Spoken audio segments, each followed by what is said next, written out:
Ayun, magandang araw mga boss, mga kadaan ko, may lalakarin tayo ngayon. Dahil next month expired na ang ating PA, kailangan ko nang mag-renew. Pagkatapos magpapalinis tayo ng aircon. Let's go! At ayun na nga mga boss, nandito na ako sa pagpapalinisan ko ng aircon ko. Nag-set destination nga pala ako papunta dito. At ayan, nakakuha ako ng pasahero. Oh, wow! Buti na nga lang at pinasukan ako kagad ng booking, hindi na ako naghintay ng matagal. Kaya kasi kung malilate ako sa schedule ko dito. At dahil maaga pa nga ako, muna ko nang mag-renew ng PA. Mabilis lang mag-renew, medyo matagal lang sa pila ng cashier. Kukunti lang ang tao kaya mabilis ako nakapag-renew ng PA. Hindi pa ako umubos ng isang oras.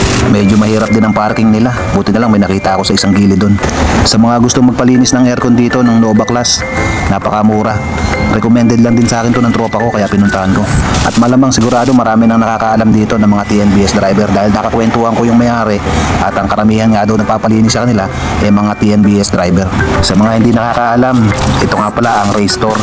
At kung tatanungin niyo ako kung magkano yung binayaran ko, mas maganda, i-message niyo sila. Ito nga pala yung Facebook nila. Mabait silang kausap, kahit yung may-ari nakausap ko. Saka yung may-ari, binigyan ako ng tip kung anong settings ang maganda sa sasakyan ko. Kaya kung dito kayo magpapalinis, kung meron kayong gustong itanong, huwag kayong mahiya. At ayan na nga mga boss, patapos na. I-check na lang nila yung preyon ko. Umabot din ng mga 45 minutes or mag-iisang oras yung paglilinis nila. Sige kuya, isalpak mo na yan. Baka isalpak pa ng iba yan. Ay, meron pa pala ditong lilinisan sa harap. Kala ko tapos na.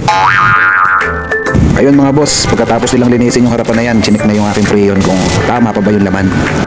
Ayun, natapos din mga boss. Okay naman daw yung aking preyon, hindi pa kailangang dagdagan or palitan. Sa mga magpapalinis dyan, search nyo na yan, i-PM nyo na sila.